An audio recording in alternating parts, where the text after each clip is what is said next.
I said, well, who are you? And they said, well, who are you? And they turned out to be a foundation that was supporting the school. And we connected, and Kate stayed in touch a little bit.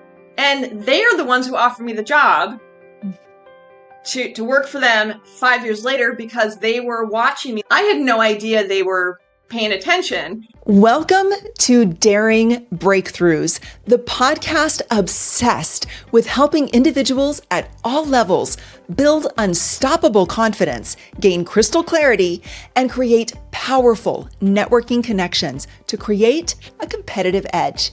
We share practical strategies and inspiring stories from daring people who have achieved remarkable breakthroughs. I know that if you can see it, you can be it, because I navigated my own career from Walmart to Wall Street. And my friend, you can too. I'm your host and the author of Break Up, Break In, Break Through, Jenn Landis. Today, I am again excited. And I know I say that a lot, you guys, but I am so excited because we get the opportunity to speak to some of the most amazing people on this podcast. And today we're talking with one of my good friends, Karen Lynn Kaplan. She's got over 30 years of experience with global organizations, public, private, and not-for-profit entities. Karen works with leaders during critical junctures to be efficient, purposeful, and catalytic. I'm serious, you guys. You are in for such a treat. She guides organizations through complex terrain toward meaningful results through 4 core services: keynote speeches, tailored consulting engagements, public speaking training for women, and executive coaching. Prior to running her current business, Karen served in leadership positions across various fields, including systems change and social entrepreneurship, political transition and stabilization, business research and policy analysis, and workforce development. Again, you guys were in for a treat. Her first job out of college was actually as a wrangler, as in a horse wrangler, in the Sierra Nevada mountains. She's got a Master's of Public Administration degree from Maxwell School of Citizenship and Public Affairs at Syracuse University, and a Bachelor of Arts degree in Anthropology from Vassar College.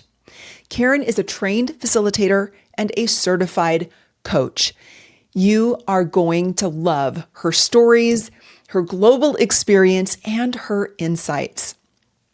Without further ado, I want to say hello and welcome my friend and guest, Karen Lynn Kaplan. Karen, thank you so much for being here today. Hi, Jen. Thank you so much for having me. Really appreciate it. I'm so excited to have this conversation with you and to connect with your audience. I've had a front row seat, if you will, to your transition from so many different things and really coming into your own as a speaker, specifically. And it's been such a fun journey to watch and to learn about you and your background. But our listeners don't have that same inside track. So would you mind sharing your background just so everybody gets to know you from you as opposed to through your accolades, which are many? Sure. Happy to. Thanks, Jen.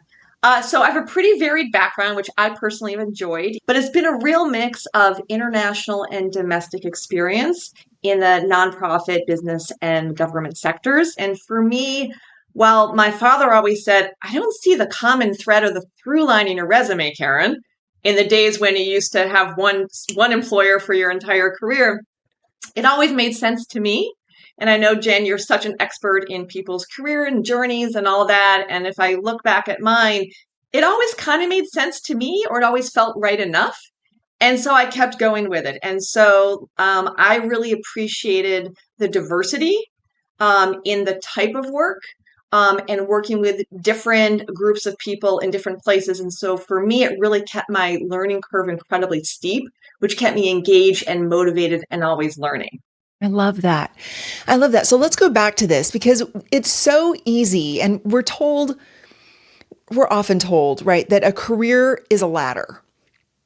And I Yep. have found it is not a ladder. If anything, it's a spiral, or I think of, the spaghetti bowl of highways and urban areas, right? That is the path my career has taken. And I had no idea where it was going to lead. And I know it sounds like, well, I know from talking to you, yours was similar. But can you talk a little bit about those junctions? So I love the fact that you talked about the fact that you high learning curve, right? High learning curve is never going to disappoint you in terms of producing opportunities and insights and really leaning into curiosity and using that. But Hmm. sometimes we think it's a ladder when we get started. We find out it's a spaghetti bowl and we can feel lost in the middle, Yes. right? So take us to one of your pivotal moments when you thought you were on a ladder, you find yourself in a bowl of spaghetti and you have to make a decision, right hand, left hand, up, down. Take us through one of those moments and how you made that decision. Sure. There are a whole bunch. So let me just pick one, and I love how you set that up. So there was I worked at the Boston Children's Museum as a budget manager for 2 years after graduate school. I learned a tremendous amount. My boss was incredible in terms of he had one of these open door policies, which worked for me, doesn't work for everyone, but he said, he let me go and work quite independently, but I'm here if you need me, right? And that totally worked for me. So I learned a tremendous amount and had a lot of opportunities to broaden my knowledge base. At some point, at about the 2 year mark, Jen, and I kind of feel like that for me has been this moment in time where I had to make a juncture, where I had to make decisions. I thought this has been great, and I now want to do something different. And so I went through a conscious process of really thinking it through, and what were the pros and cons. We always do our trade-offs, etc., and made the decision to resign. And I did something I felt like I'd seen in a movie, but I don't think I ever did, is I wrote a resignation letter for the first time in my life. And we had a great relationship. I had a great relationship with my boss. I slipped it under his door, and he knew that I was going to resign, but I guess kind of did this because it felt really final. And I was going to travel down to South America to learn Spanish because I only had some other languages like Tibetan and Nepalese, which weren't super marketable and helpful globally. So I thought I will go down to South America and learn Spanish. That was my plan because I knew that I was done with that particular job. It had served, if you will, its purpose for me. I learned a lot and I'd really gotten deep into a particular area of expertise. That very night, Jen, I got an email with an offer to go manage a foundation's field office in Kathmandu, Nepal. Wow. So it felt out of the blue, but I learned a tremendous amount, which I can share if we, head there. But I made this choice that I'd learned a lot. I'd pushed as far as I felt I could go in this particular role, had a great relationship with my boss and my colleagues, but I was done with that particular job and made the choice with no plan, which has pros and cons in terms of a next job. And then as soon as I did it within hours, something else popped up. So wow, so much there to unpack. I mean, so much there, right? I want to talk about 2 years. I want to talk about the courage you demonstrated to just walk into nothingness. I don't know, Karen, if I have that kind of courage. Maybe I do now, but I certainly didn't when I was starting out. So I want to come back to that, and I want to come back to Nepal. But let's pause for a minute. 2 years. Mm-hmm. Why do you think it is? And I've experienced the same thing in my career. About Mm-hmm. after 2 years, I'm just like, yeah, I'm done. And I'm curious, I have a theory, but I want to hear yours. Why do you think it is about 2 years? Well, I love that. And I can't wait to hear your theory. And if I think back, there are actually a number of jobs where it was at about the 18 to 24-month period where I just thought, I'm kind of done with this, right? And again, nothing bad about that job or experience, but just done. So it's my opinion, and you'll have to give me your HR expert perspective here, is that it takes about 6 months to learn a job, to really learn how to do it, to learn the ins and outs, learn the team or the organization, and really how to perform at a high level in a particular role. And then I think there's about a year or so where we're just rocking it. we've our learning, the learning curve can still be, a good angle, but we're feeling pretty confident in this particular role. And so we're really rocking it. And then I think that probably, what is that, at the 18-month mark, give or take, that there is this, it's another juncture. There's the opportunity to potentially take on more responsibility, and therefore the learning curve gets steeper, and therefore it probably retains you as that individual and that employee longer, because it becomes more exciting, or you're taking on more responsibility, or your role is broadened in some way, or it doesn't, and then your learning curve starts to plateau. And that has been my experience. And a lot of organizations I've worked with have not been big enough for there actually to be that classic ladder, which probably gets me into your spaghetti bowl, right? Where am I? Should I stay? Are there opportunities? What makes sense, etc.? There's no obvious kind of next step. And then maybe sometimes we start to lose a little interest, right? And motivation. And so then there's maybe that last 6 months or so is thinking through, again, the pros and cons and the trade-offs of, do I stay or do I go? And what might my next chapter be, etc. Yeah. Yeah, I agree with you. I would have said learning curve is 6 to 12 months, simply because there's usually a cycle, right? True. A business goes through a cycle within a 12-month period. Spring may be different than winter, may be different than summer or fall. And so there are different rhythms, if you will, in a business, but it depends on the role. It depends on the business. It depends on the industry. And I also think it depends on your appetite for learning, because if you are someone who learns at light speed, like you are, and as you're explaining, as you're describing here, you tend to lean in and you learn faster, and you're hungry for more, and you get bored faster as well, once you've kind of conquered the hill, so to speak. I think as you grow in your career and you take on more challenging roles, I think that elongates, because there's deeper layers to learn. Like, you learn the first cycle, and then you have to cycle back around, and you're like, but now that I understand the cycle, I need to understand the deeper meaning of that. Or maybe it's the next level of compliance, or how does this intersect with other departments? Like, I think there's some complexity that comes as you grow up. And I also know you are a master at wrangling complexity. So let's get back to your story. I want to hear about Nepal. You didn't tell us, I don't think you told us whether or not you took the job. So I want to pick the story back up. What happened? And also, what was going through your mind? You're like, I'm headed to South America to go, learn Spanish. And now talk about a hard, left turn. Walk us through what was going through your head, and then that whole experience. Sure. So I recall the outreach, and my jaw was on the ground, because, as you just said, I had my plan, if you will, which clearly wasn't very detailed, but it was a direction south. And so it was just shocking, again, that this just happened a couple hours apart. And so I was stunned, and yet I knew the individual, and this turned out to be several years in the making. Which, as I was thinking about your podcast and your real focus and obsession with breakthroughs, Jenn, which is so helpful for all of us to hear, I started to think a little bit more about this, is that this was truly one of the breakthroughs that I had when I look back at my career. That there was nothing wrong with where I was headed, but I clearly wanted a shift. I needed a pivot, intellectually or experience-wise, etc. And it felt like this landed in my lap. Right? And I don't love that term, because I think it has a lot of different connotations. But in the moment, it felt like this just kind of came out of nowhere. And the timing was quite extraordinary and pretty fun, which I still can't explain. It just happened that way.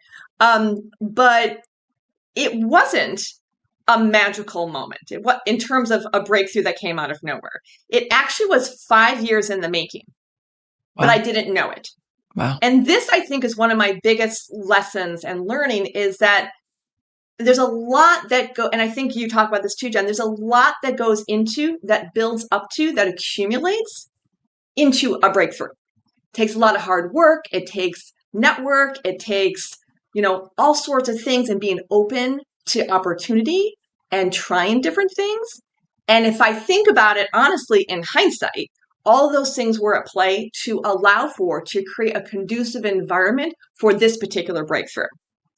So, and that was a long way for me to say, but that I definitely took the job. I was very excited about it. It was basically a dream job.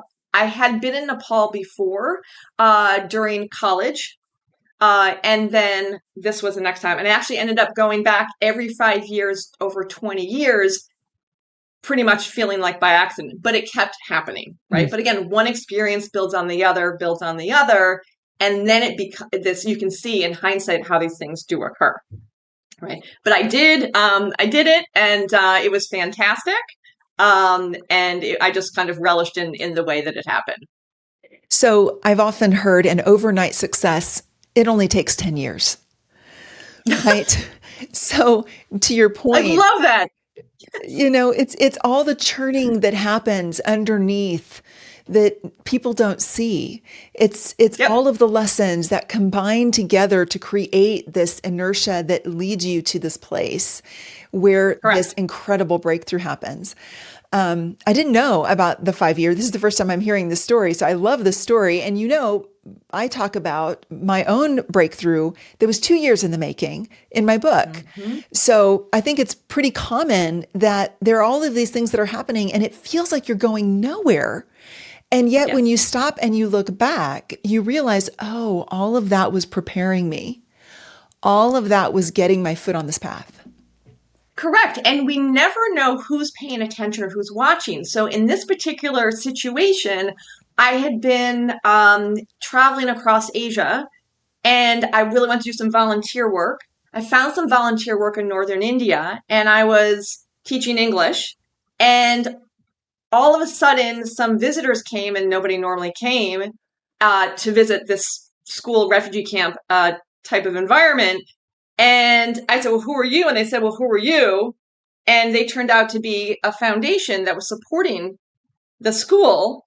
And we connected, and Kate stayed in touch a little bit. And they are the ones who offered me the job to work for them 5 years later, because they were watching me and they said, we knew that if you were in that pretty challenging environment in northern India, teaching English to refugees, that we know, and then we watched you get a master's and other jobs you've had, we knew that you could take this job on. I had no idea they were paying attention. And so it felt like it was out of the blue again. So that's why I mentioned the 5 years. I love that. And you're so right. You never know who's watching. And Right. people are watching. And, there are times in my career when that has felt really creepy. When I have found out that someone was watching, like, oh, Yep. I think I would have done something differently if I'd been cognizant, if I'd realized, if I'd been intentional. At the same Yep. time, we are who we are. And it's important that we bring our authentic whole selves to our work and our professions. Hiding does nothing for you. Being authentic and growing and letting people see that growth, man, that's where opportunities are born. And if you think about it, for those of us who are looking for fantastic staff or individuals to bring into our professional orbits, we it does make sense for us to be watching and pay attention, because we're looking for fantastic talent, right? Yeah. And for people who are authentic, as you said, Jen, and people who work really hard and people who deliver. Yeah. So again, in hindsight, I can see why, different individuals have been watching us and everybody else to see who they could recruit for different roles, Absolutely. right? And you're making me think back to, if you don't mind, a quick circle back, something you were saying Please. earlier in terms of pushing back on me on kind of the 6 month and kind of the 2 year mark, is that when well, I'm not sure how to avoid the career ladder, but when you're getting yourself out of the spaghetti bowl, or you're like straightening out the spaghetti, strand of spaghetti, as you said, we're thinking about different things. We're thinking about maybe more strategic levels, different levels of analysis and all of this. And we're also thinking about our teams, right? We're thinking about our people, and it's a whole nother batch of thinking, if you will, as we take on different roles and responsibilities. Absolutely.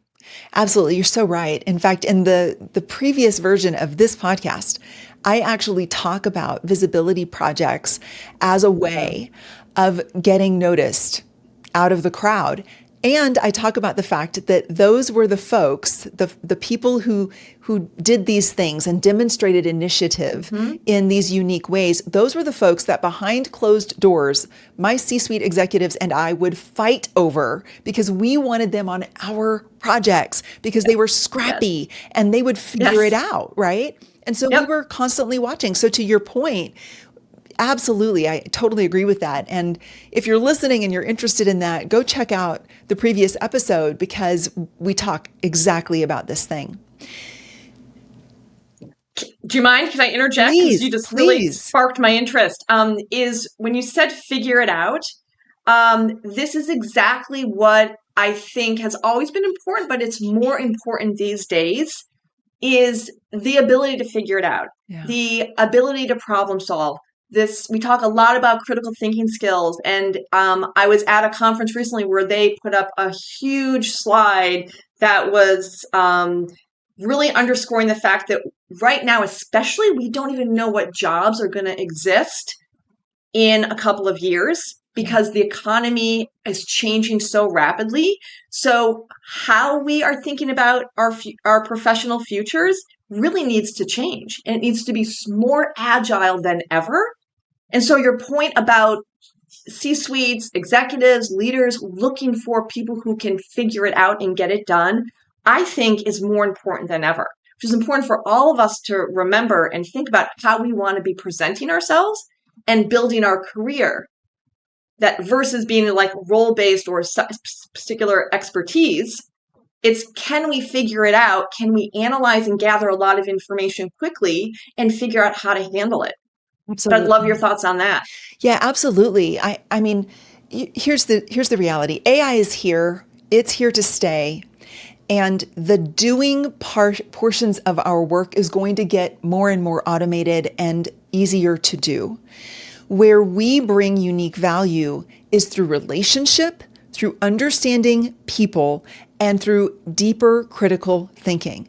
So when you can bring unique ideas with an ability to relate to people into a problem solving headspace, that is where you stand out. Just being Mhm. the better doer is no longer going to be enough because AI is leveling the playing field, or I believe it will. So we've got Mhm. to approach things differently. So, speaking of AI and how AI is leveling the field, I want to shift our conversation into chaos. Okay. Because you are the chaos master in my mind. You are the chaos wrangler, and you have a 6-step framework about how to Mhm. navigate complexity. And you have an interesting story about how you learned about chaos that has to do with horse wrangling. And I would love for this audience to get to hear that story because I just think it's wonderful. But more than that, or I should say, in addition to that, I really want to get into the tangible Okay. helpfulness of your 6-part model because I really think that is so relevant for right now. Great. Thank you. So I'll share two parts of the story that really feed into the framework. So thanks. So yes, I was a wrangler right after college, and this really came out of me not knowing what I wanted to do. To be completely transparent, as you said, I graduated with an anthropology degree, which I love because I people are important and understanding how we interact with each other. I do agree with you, Jen, is so critical. So I would argue that the anthropology and sociology types of degrees are actually very important, especially now based on what you said. But I didn't know what job I wanted to get after college. And so I was an experienced writer growing up, but and saw that there was some opportunities to work on a ranch, and I thought that sounds kind of cool. I've never done it. Maybe that's what I should do for the summer, and then I'll figure out what I'm going to do after that. So I did that, and as you said, I went and found a ranch in the Sierra Nevadas, which is a mountain range in California, right on the Nevada border. And I showed up as an East Coast rider who had never ridden Western, never been a wrangler, and actually never been to a ranch. And I got through it, and it was an adventure. But I will admit, Jen, I didn't it was really chaotic. Like, I knew what my job was. It was to bring in the horses, it was to help the guests, it was to do all those types of things. But I had no idea, had no clarity in how I was supposed to actually get it done. So I had to figure it out, and there were people there that I could ask. But in the beginning, I didn't do a great job of just being open because I was right out of college and I wanted to show up ready to go and do a great job. But in fact, I needed help and I needed some different skills, and I really needed to be comfortable asking questions, asking for guidance. And I didn't do that up front. And so I learned way more than I ever thought I would. I thought I was going to do the basics, but I learned a tremendous about teams, about leadership, about getting to impact in environments that I wasn't familiar with or that I wasn't comfortable in initially. And so I learned so much about all of that. And if I can park that for a second and I'll bring it back, a lot later, I ended up working quite a bit overseas, as we said in the beginning, in pretty similar, pretty chaotic environments that were definitely higher stakes. But again, experienced them as pretty chaotic and very complex. And these two types of experiences really led me to create the framework. The international experiences were working in environments that were undergoing great change, real political transition phases, like a big leadership change, or really quite unstable, highly fluid and super dynamic. And so I would go with teams into these environments and on behalf of the US government and give small grants out to change agents and to figure out how to help them move forward, whatever that meant to them. And so the point is that in these environments, you couldn't plan too far ahead. Whereas a lot of us like to plan a year or 2 or 5 in advance because the environments were so fluid and changing so quickly. We only planned for 3 months. We did strategic plans for 3 months only because at any point in time, something may change in our environment and we'd have to pivot.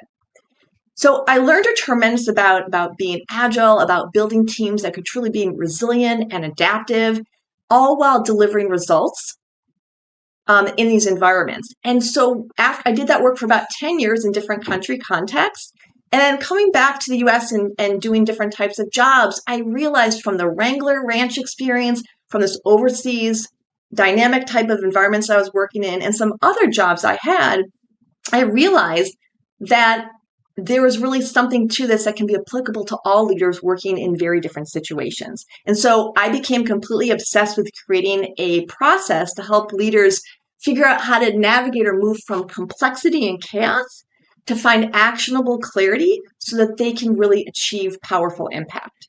And so I created a 6-step framework. Go ahead. I want to interject here because I think there are times when we can think that, because your background and experience was so different that it's not as relatable or applicable. I mean, you say a 3-month strategic plan and my mind blows, right? Because we were 5-year strategic plan, yes, right? But in reality, if you're in a publicly traded company, most publicly traded companies are also managing quarter to quarter. Right? They're managing investor expectations. They've got, severe goals and things they need to hit quarter over quarter over quarter. So I wanted to pull that out because we've talked about this before, but it hadn't necessarily struck me in the same way as it did just now when you were talking about that. So I kind of wanted to pause on that because I think we all can understand a 90-day sprint.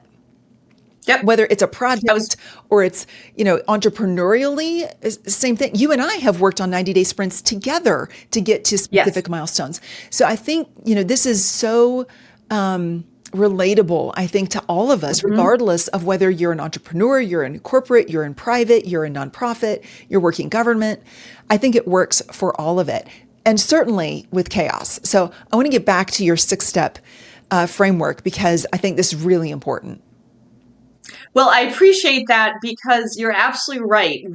I often use the word sprint. I often talk to people about this is your sprint within your longer term plan. Make sure that it's in service of your goals and your organizational objectives, et cetera. And you're right. Like you just said this, like it could be a project. It could be a 2-week project. It could be a 6-month, you're planning for an event that's happening in 6 months. It could be anything. It's just about your mindset. Yeah. Right. What do you need to get done in what type of environment? Meaning, is it pretty steady Eddie right now, or is it really fluid and fully disruptive?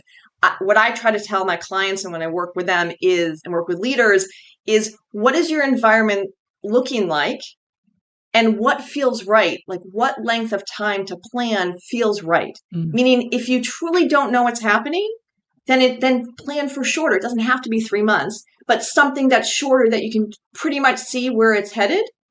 But if it's things are pretty calm, then you can plan for longer. But it just needs to make sense and be relative to how certain or uncertain your environment is what I try to share.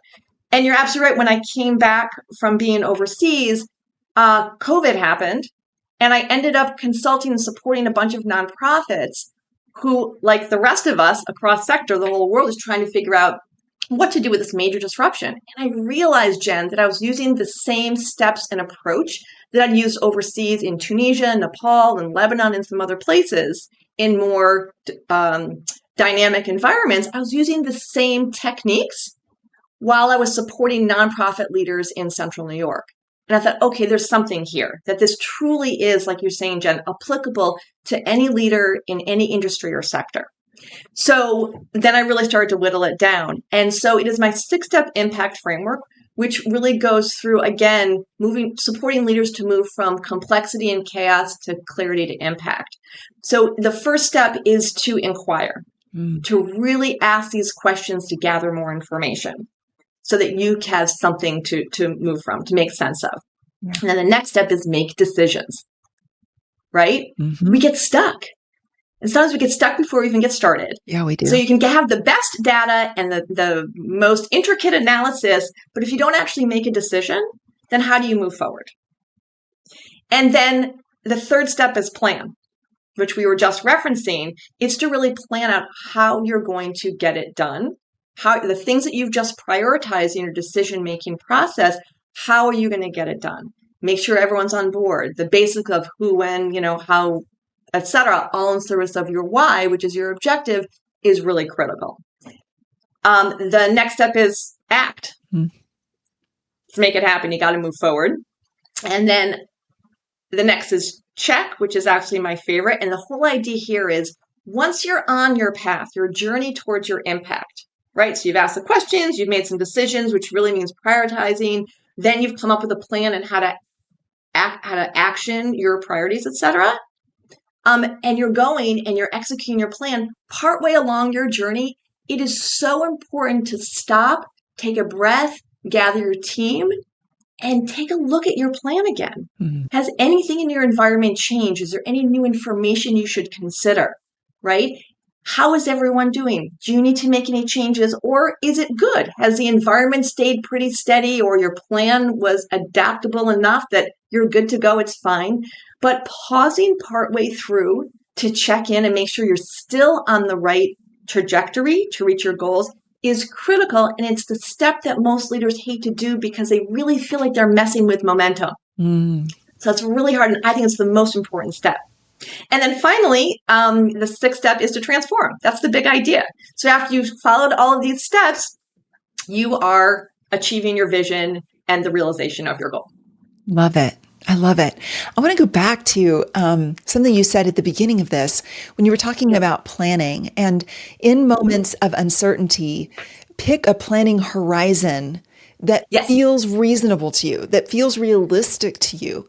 I can tell you, I have a tendency to get locked into, it's got to be 90 days, or it's got to be 6 months, or, for this particular goal, it wouldn't be meaningful if it was less than a year, right? But certainly on the entrepreneurial path, there's a lot of uncertainty. And there have been times I've been like, 90 days would be fantastic. I'm just going to look at 90 days out. Mm-hmm. And I know when I was leading corporate through COVID, we couldn't even look 90 days out. We would look maybe 30 days out, and then a week later, we'd have to change everything because everything was changing so quickly. And we've had so many of those kinds of situations arising in the last 5 years that it's become almost more frequent to be in chaos than it has been to be in what felt like stability, because change is just not stopping. We have a new normal now. So I love the permission you're giving everyone to plan based on what makes logical sense. And you're freeing us from this restriction of like predetermined planning windows. That was powerful. Yes, exactly right. And again, the whole idea is that it should be relative.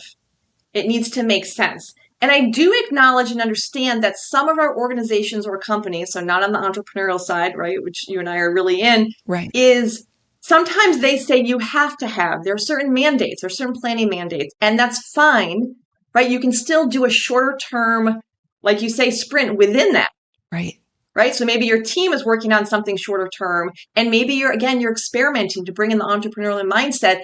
The more, the more dynamic or fluid the environment or the more chaotic is really, I really encourage my clients and leaders that I work with to really bring an entrepreneurial mindset so that they can really be adaptive and they can experiment because like you said, especially during COVID, we didn't know what was happening. No. And you can't stop and you really have to try different things and navigate and pivot as we go. So you're right. So I really recommend that people plan for what makes sense, try to break free from these more rigid timeframes or as you said, horizons, and also acknowledging that some environments require a particular deliverable, if you will, of a horizon. So do it. But then in parallel or within it, maybe there's some flexibility that you can bring to that table given the environment. The other thing you sparked me is that you talk about the new norm. There is a study by HSBC that came out last year in 2024 that talks about we are truly living a time of radical uncertainty right now, more than ever, when change and unpredictability are the new norm, which is what you just said. Yes. And that the majority of business leaders and individuals are finding it so much harder to actually make decisions given all of this flux. So I really try to help people figure out how to move from flux to forward motion so they can do what they need to do, either personally or professionally. Yeah, I love it. So inquire, make decisions, plan, act, check, which happens to be your favorite and one that we tend to not want to stop for, and then transform. The other thing that we glossed over that I think I want to go back and dive a little deeper into, Karen, is this concept of courage. So you have a kind of a through line of courage. I would say that's the through line in your resume. So that your dad told you couldn't find your through line. I think your through line is courage, and a willingness to tackle things that are bigger than you are without knowing what the answer is going to be, but just throwing yourself headlong and, again, tapping into that scrappiness, one of my favorite words, and figuring it out. So right now, I think it takes courage to inquire. I think it takes courage to make decisions. It takes courage to plan during uncertainty. It takes courage to act. It takes courage to stop in a time when the speed of business is light speed. So it takes time to stop and check. So all of that takes courage. So I guess I want to come back to you and ask you your thoughts on that. Like, how would you encourage someone who says, I'm not brave like Karen? I could never imagine myself leaving my company to move to South America and then making a hard right at Nepal, right? I'm not that courageous. That's scary. How can people build their courage? And how help me with that particular component? Because I know there are people that are listening thinking, man, I wish I had that, but I just don't. Such a great question, which I don't think I've ever been asked. So I would say that courage shows up in so many different ways. And that the few stories that I've shared, I can probably share a million others that you might say, oh, that was courageous also. And I would say, oh, really? I may not have thought about that, but it was in my everyday life. So I would offer to everyone who's listening that I guarantee that you have done something courageous today. And then it might be a fun exercise to think about that. Ask yourself, what have I done that was courageous? And how do I define it? Right? I personally would define it as this feeling that I want to do something and I feel a little uncomfortable. Maybe I'm hesitating and I decide to do it anyway. because there's got to be a reason, because I think that it's going to X. I think it's going to push my career a little bit further. I think I'm going to learn something. I think this will help somebody. Whatever that reason is, whatever that why is, that this action that I'm choosing to do, even if it feels a little uncomfortable or I don't know how to do it, or I'm the only one doing it, if you agree and you decide the answer is yes, I would call that 100% courageous. And that could be everything from holding a door open for someone at the grocery store, or to, helping clean up a river, or coming up with a new, project management plan at your company. It could be anything like this. So I would offer that I guarantee that everybody here has done something courageous today. And to think about what that is and to actually label it as such or whatever works for them would feel pretty great and empowering. I love that. There's a saying in HR circles and business circles about the best predictor of future success is past experience. And so if you can prove to yourself that you've been courageous in other situations and circumstances, that's the best way for you to remind yourself that future success in those areas is possible. And maybe it's a little bigger than the last one that you did, right? The last courageous decision you made. I think you can ramp up your courage over time. Yeah, I love that. That is fantastic. I feel now that's been backed up by the HR community, which is fantastic. And I think that, just like you're saying, it is so critical to look back at what we've done and take stock, which is what you're talking about. And then, like you're saying, you can then build and say, oh yeah, this is what worked well, or this is what I learned in the last job or that last opportunity. How do I want to build on this and learn from it for that next thing? A lot of my work really focuses on 3 guiding principles: curiosity, purpose, and agility. So the purpose is the why we're doing it, right? And the curiosity has a lot to do with the power of inquiry and making those decisions and really engaging in conversation or thinking about what makes sense for me or my world or my people. And then agility, which is this opportunity and this tendency to pivot depending on what's going on. And all of those things, I think, are really connected to courage, like you're saying. So in order to be courageous, which we can all do, and again, I argue we all do, that we need to be curious, because otherwise it would be known and probably comfortable. We need to have this higher level purpose, like what is our whole idea or objective, in order to decide that doing this thing is worth it. Yeah. Right? Therefore, really bringing in the courage. And then this idea, the guiding principle of agility, courage usually involves some sort of change or pivot, which again can be scary. Yeah. I love that, Karen. I've often said that, so I am more of an introvert than an extrovert, although I present as an extrovert, as many of us do when we choose lives of service of some sort, right? Yeah. And I've always said that the reason for years, and I think I've told you this for years, I thought I was a broken extrovert. Like I'm broken. I'm these things they're supposed to be fueling me and they're not fueling me. And I had a very wise PhD look at me and say, no, Jennifer, you're not a broken extrovert. You're an introvert who doesn't let her personal discomfort get in the way of your larger mission. And that's just what you talked about. But you added another element of agility, which I think is brilliant and so important, because when you're putting yourself out there and you're uncomfortable and you're going against the grain, so to speak, you definitely have to be agile, because you have to be agile, because your focus is not necessarily on what's happening around you. You tend to put your focus on your own discomfort. And so by adding this third concept of agility, it almost forces you to pay attention to your situational awareness, to increase that so that you can navigate this. So curiosity, purpose, and agility. Beautiful. Absolutely beautiful. I love that. And I would just also say that the agility is so critical because you don't know how something's going to work out. Yeah. And that's partly why you need the courage, right? Which is what you really added in here. It can work out really well, like unexpectedly well, or it can tank. Yeah. And being ready for either case or maybe something in the middle, I think gives us more courage. And the way that I do this for myself and for other people that I work with is really to have us all think about scenarios. Mm. I sometimes do it in my head, like, should I do this or that? And I quickly do, okay, what's the best case scenario out of this? If I do X, what's the best thing that's going to happen?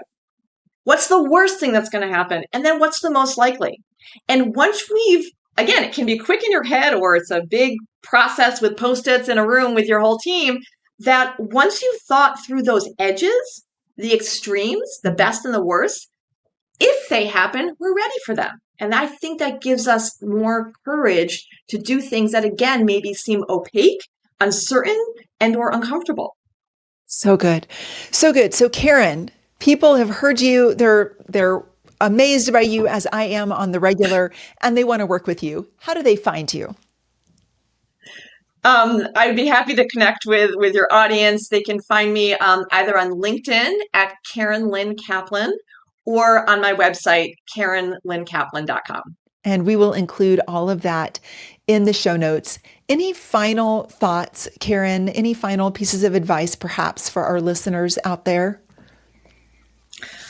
I would say that I'm going to pull your courage in. I'm going to add this in, is that don't forget to be courageous when it makes sense for you. Mm-hmm. And to be sure that you're connected to this, that you're checking in with yourself on a regular basis and making conscious decisions about what you're doing versus just kind of riding along. But really, don't worry about the momentum. It's every now and again, take a pause and think about what's going on. Does this work for me? Is this in service of where I want to go? And if it is, great. And if it doesn't, then look at your options for pivoting. Love it. Thank you so much, Karen, for spending your time with us today and just being willing to share. It's so good. I'm always so blessed every time we get a chance to talk. And I thank you for sharing that with the listeners of this podcast. And for everyone else out there, thank you so much for joining Karen and I for this episode of Daring Breakthroughs. Don't forget to check out the show notes for free tools and links related to this episode. If you found value in this episode, and I know you did, I invite you to review, to like, to comment, and to subscribe so you don't miss the next episode. While you're at it, let's connect on social media. Let's be friends. I'd love to hear from you. You can find me nearly everywhere with the handle Ask Jenn Landis. That's Jenn with 2 N's. And of course, if you need a speaker for your next event, I'm your girl. Check out my website at JennLandis.com for all the ways we can work together. Until next time, share an insight you gained today with a friend, and then apply that insight by making one bold move. I dare you.